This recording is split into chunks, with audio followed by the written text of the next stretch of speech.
Giants down by 4.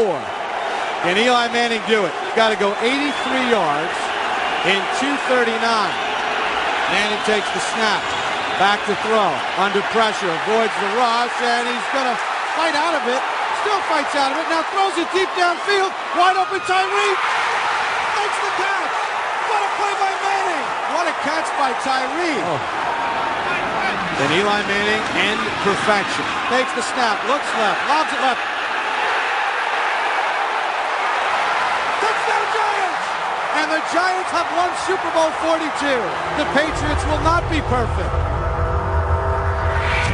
New York followed its surprising upset in Super Bowl 42 with 3 disappointing seasons. Each year, the Giants started strong, then faltered down the stretch. In 2010, New York lost 2 of its final 3 games and missed the playoffs. The worst defeat came against the Eagles when the Giants blew a 21-point fourth-quarter lead and a division title. Midfield, oh! Deshaun Jackson, he's going to go! The Philadelphia Eagles have scored 28 points in the final 7 minutes of the ballgame. I literally sat in the dark for the whole evening. I didn't talk to anybody. I sat in a room with no lights on, and I just reflected. It was a colossal failure. Believe me, it was a long off season, but you have to move beyond it, and that's what we tried to do. From the first day of training camp, Tom Coughlin made sure his players understood the theme for the upcoming season. Welcome back. You're going to hear me say this 1,000 times. Finish, finish, finish. We showed a video of a girls cross-country team, a high school cross-country team, and one particular girl who really was their best runner. Coming down the stretch, she began to struggle. She collapsed within feet of the finish line. She said to herself, you have to finish, that's the point.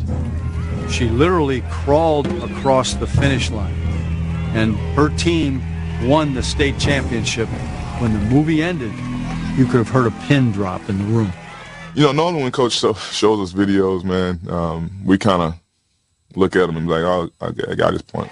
But seeing someone not getting paid give that much effort, I think guys really, really took that to heart, and it really set the tone for this season. If the Giants were going to finish as division champions, it would be up to Eli Manning to lead them there. But coming off a season where he threw a league-high 25 interceptions, Manning was one of the few who believed he could. Is Eli Manning an elite quarterback? Are you a top 5, top 10 quarterback? Yeah, I think I am. Are you in the Tom Brady class? Yeah, I mean, I consider myself in that class. I wasn't trying to, cause a big deal. I wasn't trying to make a statement. You know, he asked me a question. I answered it. I really didn't think anything of it. I think I answered the question honestly because I knew, hey, I'd thrown for 4,000 yards. I'd thrown for over 30 touchdowns. All I had to do was discipline myself to eliminate those bad decisions. That was my intent for the offseason. It was something different in his eye this year. He's the first guy in and the last guy out. I saw Eli work his butt off throughout the lockout with throwing sessions at high schools. I knew he was going to be, a different cat this year.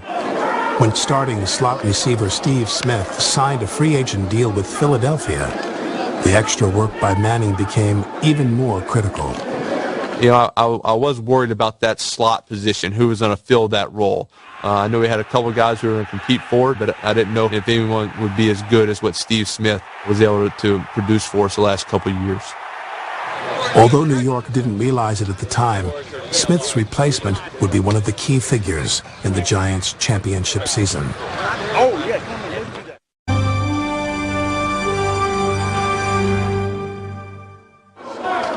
Heading into the season, one of the Giants' biggest concerns was how to fill the void left by slot receiver Steve Smith.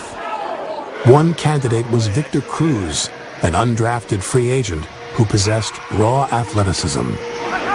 Cruz, who grew up only a few miles from MetLife Stadium, became a local hero the summer before when he torched the Jets for 3 touchdowns in a preseason game. It's a hell of a play by that kid. You saw playmaking potential, but can he be, consistent in his route running and learning the concepts? We still didn't know. Unfortunately, he got injured early on and missed a full season. I was hoping he was going to be a big player for us in March or early April. I wanted to start throwing and needed a guy to throw to. I didn't know he was, from Patterson, New Jersey, so I figured he'd be in the area. And so, that's when I got his number from the Giants. He shot me a text, and I was like, and he was like, "Hey, man, are you in town? I want to throw." And I was just like, "Who is this, man? Like who is that?" I didn't have the number on my phone. And he goes, "It's Eli." And I go, "Whoa." And then I go to my mom, I was like, "Mom, Eli just texted me." And she goes, "Well, you better text him back." So we went to the field, and it was, there was like a dog competition or something going on. We couldn't even get on the field, so we're throwing on the sidewalk. It's still cold, the wind's blowing it. He's having to watch out for dogs coming in and out of this park. Just to be one-on-one, just me and Eli, it was definitely a surreal feeling. But the system, learning what Eli likes to pass, and it was just it had a really good impact on me. The rapport Cruz built with Manning in the offseason disappeared in camp as the young receiver struggled to find consistency. When are you going to see a freaking hot? How many years is it going to take? Look in there and expect blitz. I think it was just nerves. I think it was just expectations, living up to those expectations. I think I was, the anxiety was kind of overwhelming at the time. The first game of the season versus Washington, the first third down, I throw him a little hook route in the slot, and he drops it. And it's not the way you want to start the season, especially for a young guy. And, coaches can quickly turn. There was a little voice in the back of my mind that was telling me, in this league, the chances come few and far between, and if you don't take advantage of them, they can slip away just as fast as they came. Thank God that I got another opportunity. That chance came when receiver Dominic Hickson was lost for the year with a knee injury. Our quarterback's Coach Sullivan, he comes up to me, man. He goes, "Yo, you're getting a start this week. It's Hispanic Heritage Month. You're half Puerto Rican. You got to do something to represent the people." He was like, "You got to dance." I was like, "Yo, Coach, if I get in the end zone, I'll do it." Myself thinking that I won't even get in the end zone. I just wanted to catch a few balls and take it from there. I catch the first ball, and I'm going up the sideline, and I break a tackle. And I'm going in to score, and I'm like, man, I got to do this dance now. So I get in the end zone, and I was like, man, here goes nothing. So I dropped the ball, and I just started doing the salsa, and then it just steamrolled from there. I kind of said, all right, I think we found our guy. There's some things that other guys might do better, but when you get the ball in his hands, he makes special things happen. The kid, who had only 2 career receptions before his breakout in Philadelphia, went on to shatter the Giants' single-season record for receiving yards. I never dreamed of doing anything like that. It was just awesome, man. It was, no words can even describe the journey each and every week. Once you get an understanding of the offense that you're playing in and you're confident and you're relaxed, I think it's just easy to sit back and play, man. And I think that's what happened to me throughout the course of the season. He was that player this year when we needed to play. We'll be on the sideline like, where Cruz at? Every time he got it done. Over the middle, completion to the 10. Victor Cruz spins up and into the end zone for a touchdown. I mean, he's a phenomenon now. The sauce has been around for years. But now that's the dance Victor Cruz started. Every time he touches the ball in Giant Stadium, they say Cruz. The chant of Cruz rings throughout MetLife Stadium. They don't say Eli. They definitely don't say Tuck. Yeah. I mean, kind of jealous. With help from Cruz, Eli Manning had his finest season as a pro, backing up his preseason proclamation. Manning set an NFL record with 15 touchdown passes in the fourth quarter and led the Giants to 6 comeback victories. And the Giants have the lead back. We talk about a story of resiliency. My wife was getting home and she says, you're allowed to have a 10-point lead going into the fourth quarter and just win a game. And I said, well, Coach Coughlin told us to finish strong. So, we figured we might as well be down, finish strong. And so maybe we took his point a little bit too literally about finish. In Week 9, Manning stunned the Patriots with a comeback reminiscent of the one he orchestrated in Super Bowl 42. The game-winning drive even featured a miraculous catch by a receiver wearing number 85. What a catch by Ballard. He pulls a David Tyree. You're kind of saying, well, I've been in this situation before. I'd be lying if I said there wasn't kind of an eerie, similar feeling to the Super Bowl in 07. 3rd and goal at the 1. Throws it left to the end zone. Touchdown, Giants! Anyone who doubts whether or not Eli Manning has the stuff. Eli looked pretty elite here. You know, how he played this year was tremendous. I think he should have been league MVP. Thanks to Manning, the Giants were 6-2 and in first place at the halfway point of the regular season.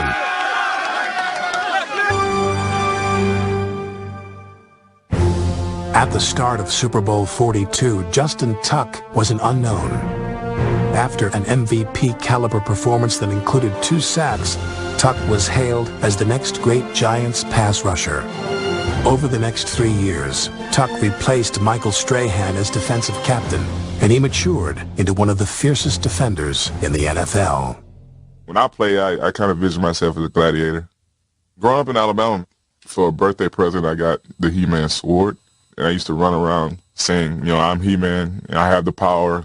My mom used to say I used to sleep with the sword, and we were kind of inseparable, so the nickname He-Man just stuck. In 2011, injuries made the most powerful man in the Giants universe a mere mortal.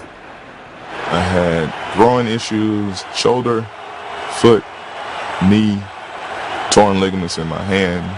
But when I did the neck, you know, it takes away a little bit of the edge. Every time you go and contact a guy, there's some doubt. Yeah, mentally I wasn't ready to be Justin Tuck of old. Tuck was also hurting emotionally after his grandfather and 2 uncles passed away during the season. I truly love those guys, man, I do. You know, they've watched me play since I was running around screaming He-Man. I've kind of tried my best to block out those memories. Being on a plane headed down there and just crying. You know, I don't know. It was tough.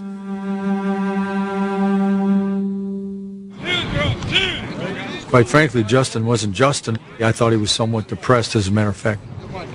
I thought it was time for us to talk about it, and we simply had a kind of a heart-to-heart. It wasn't coach to player. It was more, this is what I'm seeing.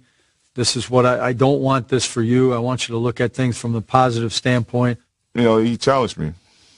And if you know me, I don't like backing down from challenges. Told me I was playing like crap. Told me I was better than that. Told me we don't care about injuries. Nobody cares about injuries. No toughness, no championship. At that point, I realized, you know, I am feeling sorry for myself. When I got out of the chair, I just felt revived a little bit. And it just seemed like all the pains and all the, you know, fatigues and injury started to kind of just go away a little bit. Now he lit up the room again, you know, with his eyes and his smile and his work habits, and that was a breath of fresh air for everybody. So that was a huge factor. Tuck's rebirth couldn't have come at a better time. New York's injury-depleted defense was struggling. The Giants had lost 3 straight, and there was growing concern from the media of another second-half collapse. No one pointed any fingers. No one, you know, said anything to get any other guys down. Everybody kind of just picked each other up. Part of the team's cohesiveness stemmed from techniques learned earlier in the season at a seminar conducted by former fighter pilots. 3 main tenets to flawless execution: leadership, accountability, and teamwork. When a group of pilots land, they go immediately into a debriefing session. They talk about how can they get better, and they can get better by each individual, no chip on their shoulder, you know, no defense mechanisms in place, talking about what they did wrong. So to carry that over, players had their own film session. No coaches in there. Now some of the younger guys that probably wouldn't have said nothing when the coaches were there, they felt comfortable in saying, I'm struggling with this, or, you know, I missed this read because, you know, Justin jumped out of his gap. It would be rare for a rookie to tell, you know, the captain of the defense that he shouldn't do that. But we all had equal say-so in it. When you feel like you got ownership, you take it a little bit more seriously. We knew that everybody had each other's backs. Good teams become great teams when their members trust each other enough to surrender the me for the we. I like what we went a long way from taking all those egos out and getting guys on the same page. I think it did wonders for our team. Well, man, I'm breaking out tonight. You want to know why? Because I done let y'all down all year. And all that bullshit about tuck hurt, tuck this, I'm coming out breathing fire tonight. Despite his best effort in weeks, Tuck and the Giants came up short against the undefeated Packers, running their losing streak to 4. However, the game evoked memories of the 38-35 loss to the unbeaten Patriots in 2007, one that propelled New York to a championship. I think it was that similar type game, you know, where hey, this is the best team in the NFL, and we just played with them to the very end. We won a little losing streak, but we are a good team. We're close. We're not far off. We just had to put it all together.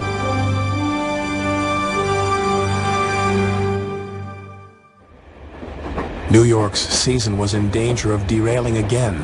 The Giants had lost 4 straight, something no team in NFL history had ever overcome to win a Super Bowl.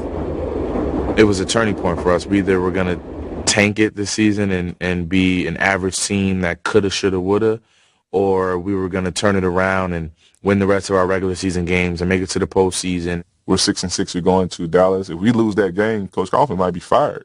You know, Coughlin's going to get fired. Maybe they should start that early in the year because we play better when that starts. We never made that an issue. He kept us cool. It had good messages for us. We've fallen, but we got to get to that finish line. Doesn't matter how you do it. You just got to make it happen. In a must-win game against the Cowboys, the Giants fell behind by 12 points with less than 6 minutes remaining. New York's latest collapse was nearly complete. Just frustrated sitting on the sideline because we know we're better than what we're playing. You're looking for somebody to make a play, and good old Eli. And he takes a low snap. He's back to throw. He looks middle. He throws middle to the goal line. Touchdown, Jake Fowler. With 3:14 to go, the Giants are still alive. Felt good. You know, we just gone down there and 1 2-minute drive, something we've been very good at all season. We're going to have another opportunity. They got a big 3rd down. We're coming with a blitz. I see Romo. He's sending a signal, and he's got Miles Austin 5 yards behind our defenders. It's going to be a touchdown. And it's overthrown, and we get a chance to get the ball. I was like, well, the game's over for them. You know, I'm sitting on the sideline. I'm like, what we got next week? You know, the thing I remember now is how, you know, little plays can be a difference in making the playoffs or not. With us winning a Super Bowl or not, and it's what you do with that opportunity that can make you special or not. This is as good a quarterback performance in the clutch with the season on the line as I have seen in a long, long time. You gotta score, baby. You gotta score. 2nd and goal to 1 for the lead. A minute to go. Hand off Jacobs. He runs right, follows his blockers to the goal line. Touchdown, Giants! The skid is over. And the New York Giants have saved their season. A huge relief. We knew, hey, we're right back where we need to be. You know, we're in our own. We hold, you know, in control of our own destiny, and it was a huge win. The following week, the Giants fell back into 2nd place after a lackluster effort against the Redskins. New York had to win its final 2 games to make the playoffs. You know, right after that, we have a chapel service, and we have a different speaker come almost every week. The guy gave us a poker chip. He said we needed to push all our chips to the middle of the table and be all in. We kind of adopted that as our motto. Having that mindset of, you know, are you all in for this football team? And are you all in to make the postseason? It was huge for us. All of us still had that poker chip. You know, some guys wore it in their socks during the game. Some guys, you know, kept it in their locker room. I keep it right by my nightstand so I can see it every night before I close my eyes.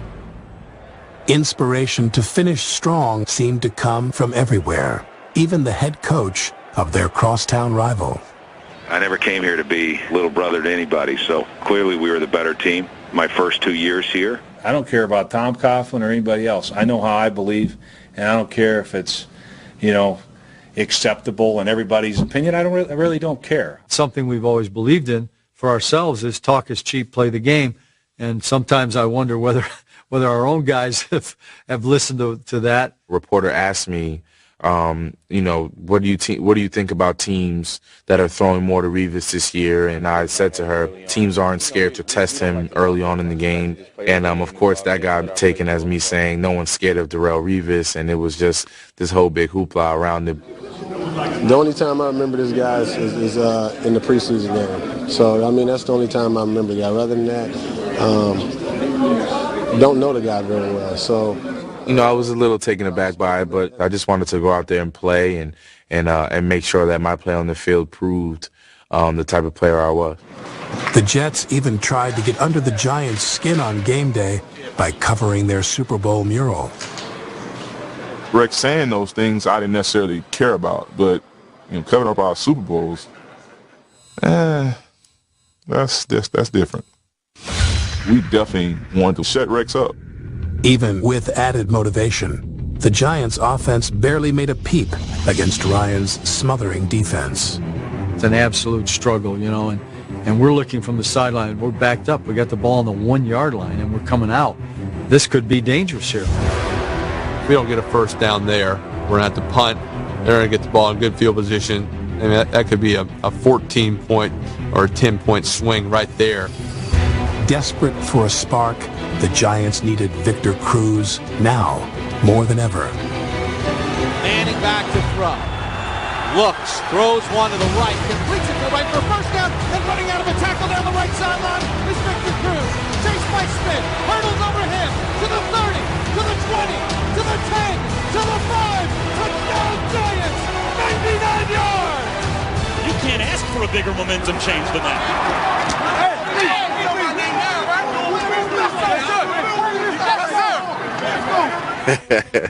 You guys got that? You got that on audio? Yeah, because, you make such a big play for your team. You're feeling good about yourself. Your emotions are running high. So I was talking a little bit, and I think it was warranted for the time being, at least.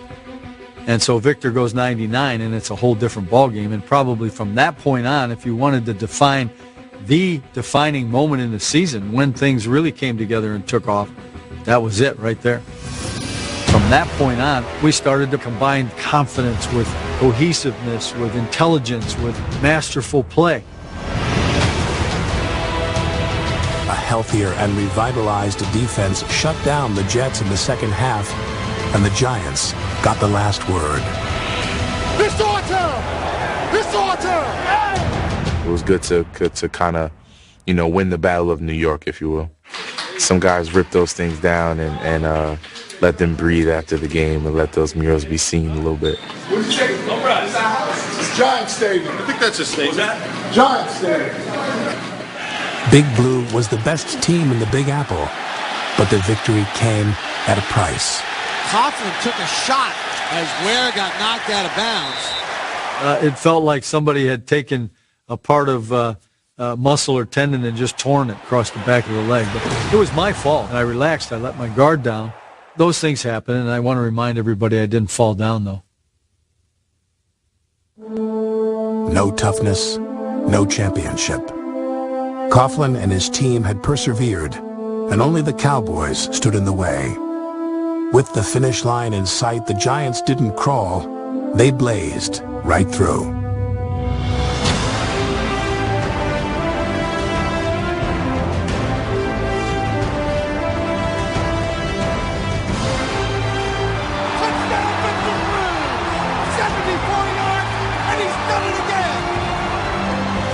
I hate the Cowboys.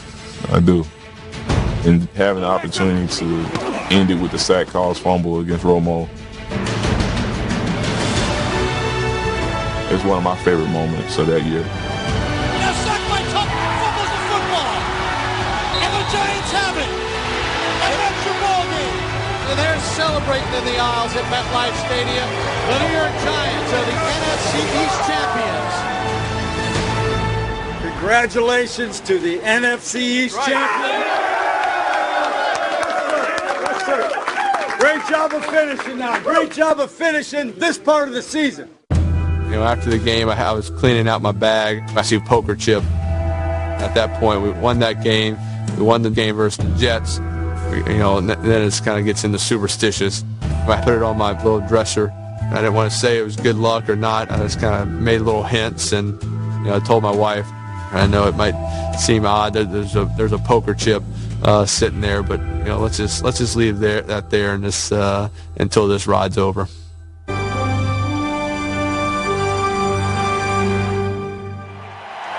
4 years earlier, New York peaked late in the season and rode the momentum all the way to a Super Bowl title.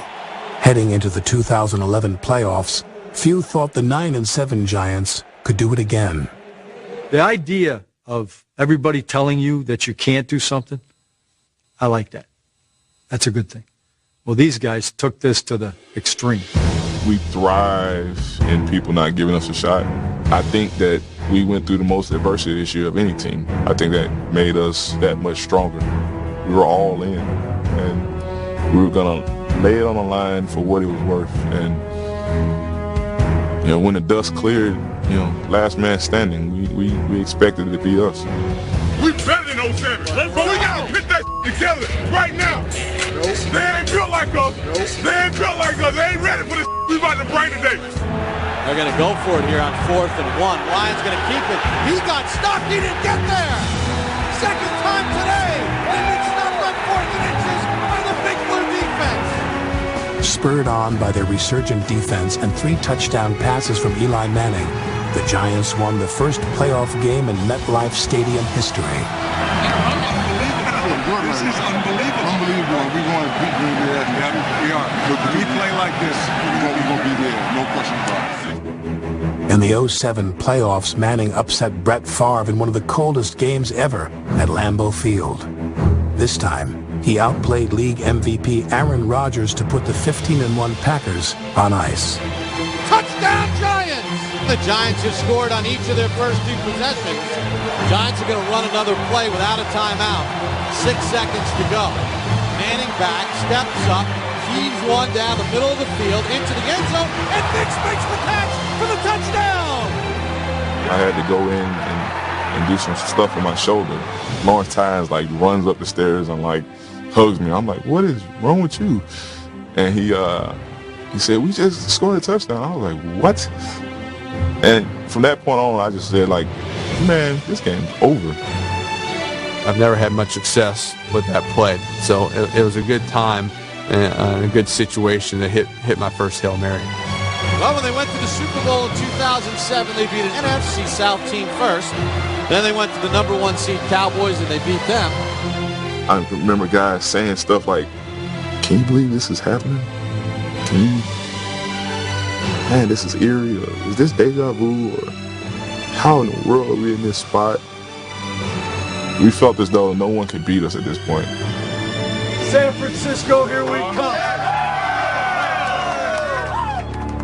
Like the divisional playoff, the NFC Championship was a rematch of a regular season loss, and one Giant was eager for vengeance. I wanted to play San Francisco mainly because I mean, I did want another shot at Carlos Rogers. I'm not going to lie. In the regular season, he had an interception on me and did my dance. You know, and I want a little bit of revenge. Cruz got his payback, catching 8 passes in the first half. You're going to have to find a way to get Carlos Rogers some help on it. I know he's the Pro Bowl corner, and Cruz is just having his way with him right now. They're not taking this from me. They're not taking this from me, cuz. They ain't taking this from me. They're not taking this from me. You beast, boy. They weren't going to take my goal to playing a Super Bowl, this thing that I've dreamt of all my life. They weren't going to take it from me that day. I just felt so adamant about that. New York's ability to move the ball through the air was remarkable, given the frequent downpours and sloppy field conditions. I didn't worry about the rain. I'll come in some days on a Sunday and I'll say, no, Eli, it's 15-degree wind out there. And he goes out, he warms up, and he comes in. I say, how's the wind? It's okay. It's not bad. Should we, be aware of throwing into the wind? No. Do we have to worry about that? Nope. Okay. Coughlin's confidence was justified.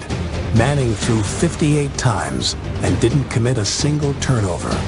Not even the 49ers pass rush could unnerve easy Eli. I started to walk over and tell David Carter to get warmed up because You know, there's some hits that you didn't even think he was going to get up. When you pick Eli up out of that mud, it was kind of like you had to have a spatula, like to scoop him out of it. His jersey's halfway ripped off his shoulder pad and his chin strap is on his nose, but he was still cool and calm and collected, man. He never complained about, you know, guys not blocking or just yelling at him. He never yelled at his offensive line, never yelled at any one of us. When the game went into overtime, the Giants remained resolute. Just the fact that we had so many close games in the regular season, we always just had this confidence to say, hey, if there's a chance we can win this game, we're going to go win it. Boots one, returnable for Williams from his own 20. Lost the ball, and the Giants say they have it. They do!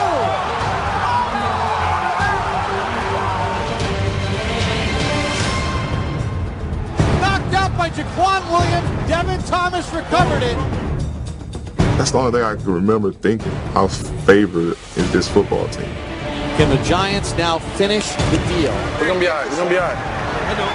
We're going to be all right. Lawrence Tynes from 31 yards to put the Giants in the Super Bowl against the Patriots. This is the same guy that in 2008 kicked a 47-yard field goal with minus 24 degrees in overtime in Green Bay, Wisconsin, with a ball that was hard as a brick. I believed he was going to make it.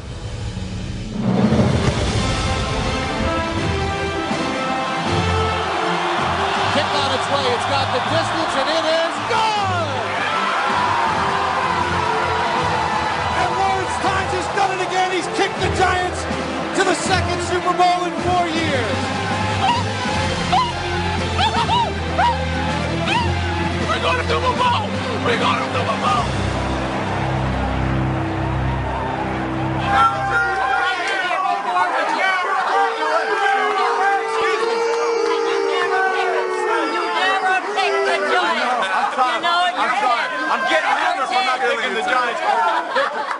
I was glad Miss Merrill gave Bradshaw some grief there. And Terry's not the only one. I love you, Terry, but you know, you're not the only one. Love her spirit and love how much she loves the Giants. I know she was excited, and she had a good point.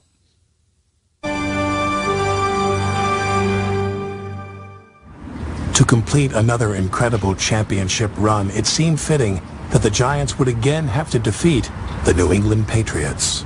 During preparations for the Super Bowl, Eli Manning made sure that his teammates were focused on finishing. I stood up and I said, I've been to a Super Bowl, but I've also seen in my brother what he was like after he's lost the Super Bowl. That's something I never want to experience. We're going to work and we're prepared and we're not going to lose. I commend Eli because that's not what he's done. That's not normally where he's comfortable. But again, egos aside, just getting up and doing what's best for the football team. Our practices out there, bang, bang, bang, bang, bang. I don't know if the ball ever hit the ground. And the guys who usually try to bust my tail with my time thing, you know, I would set a time for practice. Let's say it was 3:35 or something. They'd be out there at 3:20, dressed and ready to go. I am so very, very proud of this football team. And I am man enough to tell you guys that I love you. I've never said that to a team before, but I felt strongly about this team. The thing I wanted them to know is how much I admired them for what you've accomplished, for the men that you are, and the way in which you have truly come together as a team. That's all you coach for. That's what you. That's the goal. How many of y'all want it today? I got a ring. Chris, you ain't got one. You don't know what it feel like. Rock, you ain't got one. You don't know what it feel like. Limber, you ain't got one. You don't know what it feel like. Boss, you ain't got one. You don't know what it feel like. I'm telling you right now, it's the best feeling in the world. And if it's on me today, you gonna have one after this. Super Bowl 46. Man, oh man. I'm trying not to blink because I might miss something. To finally be on that field and look up and see, you know, Super Bowl 2012 in Indianapolis was just probably one of the greatest feelings ever. Cruz in a slot left. Manning back to throw. Throws one left. Touchdown Giants. Victor Cruz on the slam. And he does the salsa in the Patriots end zone. It's a dream just to be able to play in the game But to actually score a touchdown right in front of where my high school coach and my godfather was sitting, it was just, there's no other feeling that can match that. Cruz's touchdown was the only one New York tallied in the first 3 quarters. Tom Brady gave the Patriots the lead by completing a Super Bowl record 16 consecutive passes, but he failed to connect on the one throw that could have finished the Giants. 5 minutes to go and Patriots by 2. Wide open Welker. You've seen Wes make catches even harder than that. But like the Romo to Austin throw, I saw that, I was like, well, that was their opportunity. For the second time in 4 years, the Giants-Patriots Super Bowl would be decided in the closing minutes.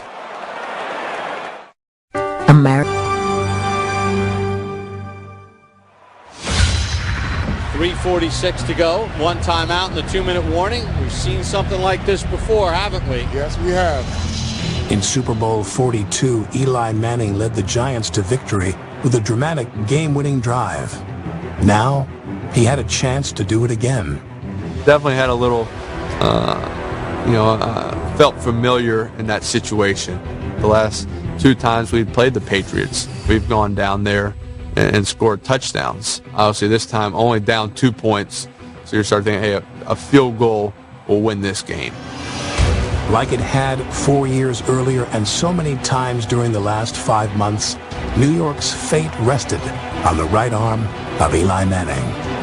Manning out of the shotgun set is back to throw. Climbs the pocket. Deep ball down the left sideline, and it's going to be caught. Was he inbounds? Yes!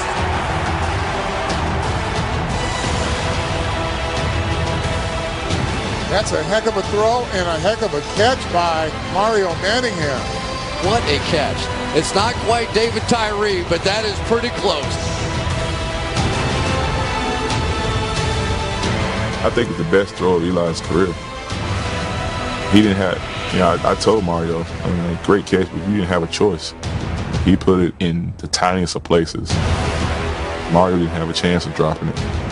And I remember asking Eli, like, how do you know where to put the ball at? And he's like, I don't. I see the guy running, I see the safety. I just trust my ability to throw it. I was like, it can't be that simple. The pass to Manningham was easy. The hard part was securing the winning score without leaving too much time for a Tom Brady comeback.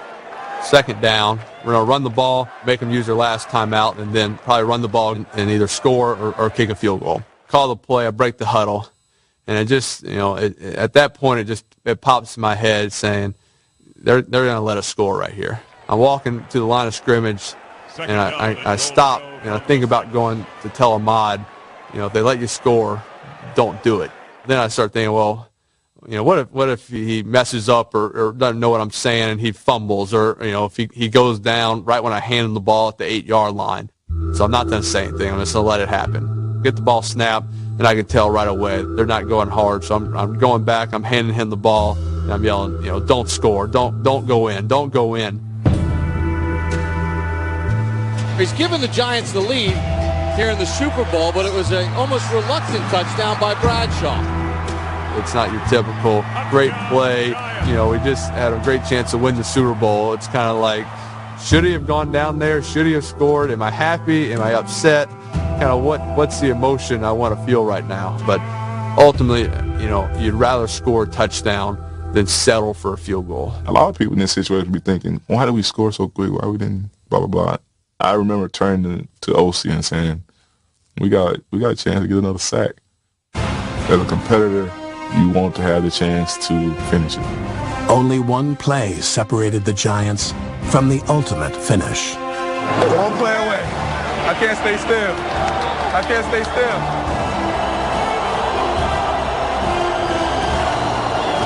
Brady's back. Brady's under pressure. Brady's chased. Brady heaves one.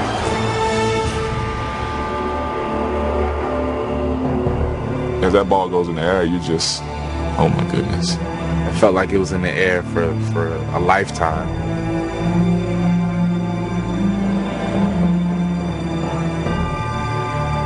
I kind of see the ball, get hit, and then I lose it. And then finally a second later I kind of see it dribbling on the ground. Incomplete, and the ball game's over, and the Giants have won Super Bowl 46. Finish is what Tom Coughlin said, and the Giants have finished off the Patriots in the Super Bowl for the second time in 4 years.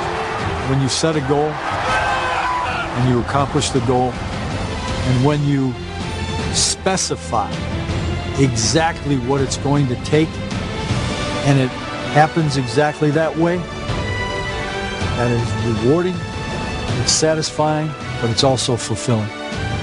There's nothing like it. In the midst of all that chaos, I just wanted to reflect, think about my adversity on and off the football field. But I also just wanted to give thanks. Just so overjoyed, but it's kind of like, it's almost kind of like a sigh of relief. Like, I started thinking about what a crazy ride we've had and how there are so many similarities to the last one. You can't believe it truly happened. It probably changes the way I'm viewed. I don't think it changes the way I view myself. It doesn't change the way I'm going to improve as a player to make sure that I give my teammates and the new guys that'll come be a part of this team an opportunity to have those same experiences. Your life kind of slows down and everything kind of comes into perspective. For me to come so far and do all the things that I've done and, you know, almost running out of opportunities, it was great to just come full circle and to be standing there with the Lombardi Trophy and my family watching. It was definitely a moment that I'll never forget. I got a ring. I got a ring. He got one too. He got one too. I got a ring. I got a ring. He got one too. He got one too. He got one too. He got one too. He got one too. He got one too. we might not have been the most talented. We played teams that probably should have beat us. But none of that matters when everybody's on the same page. And we are living proof of that. The way in which that it all came together was, something that is, you'll never forget it. Never forget it. And it's over so darn fast.